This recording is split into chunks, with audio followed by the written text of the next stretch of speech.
Welcome back to Wall again. And it's Floyd Friday, of course, so we're welcoming Eric back to review another Pink Floyd album. So this week it's Momentary Lapse of Reason. So how are you keeping, Eric? I'll go, Rob. Thanks for having me back again. To talk about some good and bad Pink Floyd albums. So here we go, representing Pink Floyd. Very good. I like that you're wearing a different Pink Floyd t-shirt every week. Um I know you were saying to me you have enough Pink Floyd t-shirts to do each day of the week, but I wonder will you be able to get to the end with a different t-shirt of these Sure, we'll albums? see at the end. We'll see at the end. Yeah. Great stuff. Look, so we'll dive straight in here. A Momentary Lapse of Reason, released in 1987, 13th studio album by the band. There you go. You got your vinyl. I've got my old-fashioned CD. Very good. Look at that. So yeah, Nice it was artwork in there. the that's the inner sleeve. Class. Great stuff. So yeah, the first album since the final cut in 1983. This album's gone on to sell over 10 million copies worldwide, which I was surprised at, to be honest. And it went four times platinum in the USA and got to number three in the US and the UK.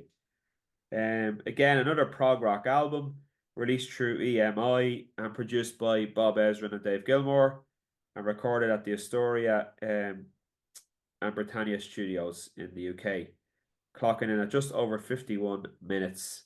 And the band lineup for this one is they were just a duo for this one, Eric. Is that right? That's correct, actually. Yeah, you can even see it on the inner sleeve there, on some of the artwork. Um, just the two lads there. Um, you could actually say even one of the lads. Yeah. So Dave Apparently, Gilmour and you, Nick Mason. Is that's who's yeah, on there? that's correct. Yeah, apparently Richard Wright at this point had been fired from the band, and there was some legal issues. He wasn't allowed to be an official member of Pink Floyd, but he has recorded songs on this album. Okay. Of But just not an official member, which is kind of sad. Can you like it's a bit of a kick in the teeth, isn't it? Like after all the years you've given into a band. course, of But course. yeah, He did make a it's return very for Division Bell, so that's that's it. Yeah, that's it. But yeah, it's the first post Roger Waters album. okay. So it's the Roger Waters we'll probably talk about next week. He done the final cut, and the lads are part of the wall. But this is the kind of the first offering of Pink Floyd since that kind of split, the lawsuit and all that kind of that split the band. It's a very different album, some good songs on it. I'm not gonna say it's all bad, but it's very 80s sound, and even a lot of kind of like synthesizers and electric drums. Nick Mason, the drummer, he's apparently he's only recorded like a few songs on it. They brought in a session drummer to record a lot of it because he was kind of apparently he was out of practice. So Hey, there's a what's his name here? I'm just Jim looking Jim at the line. Keltner. Yeah, Jim Jim Keltner. Keltner. So, like for Yeah. those who aren't aware, Jim Keltner is like one of the ultimate studio drummers from the late 60s all the way through the 70s and 80s. He's drummed with the likes of he's drummed with Steely Dan, he's drummed with George Harrison and the Traveling Wilburys. I think he's done some work with Eric Clapton as well. But if you look him up, like he's basically drummed with who's who. He was Yeah. one of the go-to drummers in the 1970s or 80s. And they've also, yeah, so he's got a credit there for drums, as you say. And then there's Yeah. also Carmine Apice, I think is how you pronounce it. So Yeah. Carmine Apice would have worked with Black Sabbath. I think he done some stuff with Whitesnake in the early days. Um, and maybe not Deep Purple. No, Ian Pace was in Deep Purple, but some of the spin-off projects. I think he might have been in Rainbow or Hmm. some of those spin-off projects from Deep Purple. So, yeah, interesting to see. I agree with you. Like the production definitely sounds like it's an '80s album. Um, I was looking also at the songwriting credits. So Dave Gilmour's obviously had a hand in writing all the Yeah. songs, but he's got like five co-writers come in with him. Yeah. Some have written two songs or co-written two songs with Dave Gilmour. Others have co-written one. So I think that comes across in the album. To be honest, it sounds disjointed. For me, listening through to it the last few days, just doesn't. It's not cohesive. Doesn't sound like a Floyd album in the traditional sense, you know. Yeah. Yeah. And yeah, but I suppose like the cover is interesting, Eric. I didn't spend too much time Yeah. researching that, but would you have any background on what they're trying to say in the cover here? Yeah, so again, this is the covers their famous artist that's done the same Division Bell. There's a few Easter eggs in it.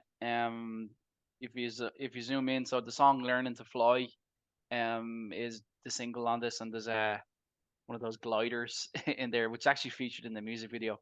But Okay. apparently, David Gilmour, people would say, "Oh, was that about him, like fronting the band and being the lead man for the band for the first time?" But apparently, it was like him getting his flying license. It's not too deep there at all. Yeah. There's a song on it called "Dogs of War." If you see in the album cover, there's a pack of dogs there on the beach. Yeah, yeah, Yeah, and then all of these beds and stuff. So apparently, there's a song on the album called "Yet Another Movie." yeah, And that song kind of talks about this dreamlike scenario, with all the beds, and there's some soundscape to it and stuff. So I think it looks cool. I really like it. It's very dreamlike or something. There's a bed in this, and I don't know if you've ever seen any of like the Pink Floyd live shows, but apparently for on Dark Side of the Moon, they've got one video which they play all the time. It's this guy, like, he's high as a kite, but he's flying in a bed like this. So I don't know if it's a bit of an Easter egg in there, but that's something worth noting, anyways. yeah. So I'd yeah, like to do their layered meanings anyway, that's for sure. yeah, Cool. So we might jump into the tracks here. So it starts off with Signs of Life, which is an instrumental track. So for me, not nothing special there. very 80s. Yeah, Yeah, probably lots of like skip that 80s one. drums. And then it goes into Learning to Fly, which to me is the best track on the album. It's a Uh, good tune. Yeah, really good tune. I like that one. So it starts off okay, and then Dogs of War, which like there's a 3 minute intro there, which I thought was a bit, waiting to see what happens here, and then it comes in when it kicks in. Now it really rocks. There's great guitar in it and a Yeah, great sax solo. Um, but yeah, it was okay. I thought Dogs of War was a good song. yeah. My standout songs are actually, yeah, "Learning to Fly," "Dogs of War," "On the Turning Away." I really like that song. I think it's Yeah, David Gilmour's. I think it's one of the best songs on the album. I thought that Um, one, Eric, sounded a bit like an Irish traditional song. Yeah, yeah. Starts off. There's kind of folklore. It's very folklore Celtic or something. It's a really good song. So And I then was thinking Sorrow. I think about it. Sorrow, which is Sorrow is like one of the kind of the key songs off of the album. They featured that in Pulse, Yeah, and they've also featured it. So thought I'd show this as well. This is again just in the whole anthology of Pink Floyd. So this is the yeah, Delicate Sound of Thunder, and this album is pretty much, if you dig this album, it's the whole live album of this, plus some of their greatest hits, the Pink Floyd hits. So if you're into that, definitely check out that live album. You can kind of see it wow. there. There's some you can see the massive lineup that they have, but Richard Wright is in here. He gets a credit. But they've all the backing singers, Guy Pratt on bass. So I believe there's a live DVD of that as well. You can check out. Delicate Sound of Thunder. Yeah, and I That's the love that touring album. guy Yeah, with that the was the bulb. touring album of Momentary Lapse of Reason. The guy with the suit with the bulbs, very iconic Yeah, as well. yeah. Again, very dream like, almost like a dream or something. Realism or surrealism. Sorry, surrealism, like a Salvador Dali painting or something. Very cool. Very cool. So yeah, like and then just running through, like I'll be honest with you, I've rated the songs like what I thought they were, and a lot of them are hitting like a 5 out of 10, a 6 out of 10. The a new machine, like I was thinking, is that like Welcome to the Machine? Is that a throwback song? Throwback to Wish You Were Here. Yeah, Yeah, the new machine part one and two didn't really do anything for me. Don't like the vocal effect on Gilmour's voice. It's punctuated by an instrumental song called Terminal Frost, which I thought was okay. It hmm wasn't that good really. And then finishes off with, as you mentioned, a song called Sorrow, hmm which has a great bass riff and is again, I think Sorrow and Learn to Fly are the standout tracks on this Yeah, album for me.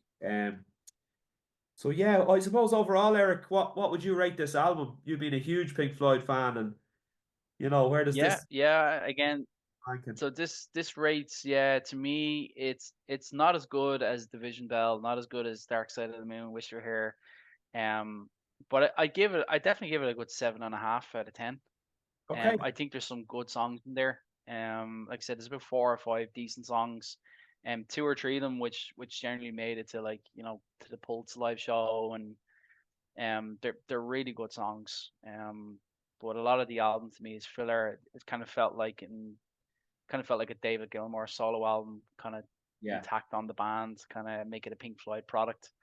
But yeah, that's it. It's a good album. It's a good listen, but definitely not their best. yeah. It seems that you're usually like two above me, 2 marks above me. So Yeah, I give it a I'm I too give it critical. the last one you gave a Well, 10, I gave an 8. So you give yeah. this Well, wait till we get to next week. Yeah, yeah. I could be in minus territory.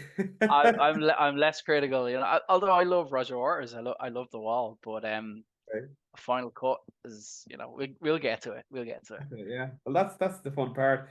Look, for me, as you know, like I love Pink Floyd, but I love loads of genres of music, from metal to prog to straight up rock and roll, hard rock, blues, elements of jazz. So for me, this album, like as a package, it's a 5 out of 10.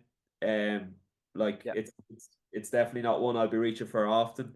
It's got some good tracks on it, but the production for me is way overproduced. I agree with you completely. Sounds like a Dave Gilmour solo album, and yeah. yeah, I don't think it's a Pink Floyd album. Definitely not a classic anyway. Not a But classic. Yeah, yeah, look, it is what it is. So great stuff. So thanks for dialing in again, Eric. Really appreciate that. yeah. Thanks for having me on again, Rob.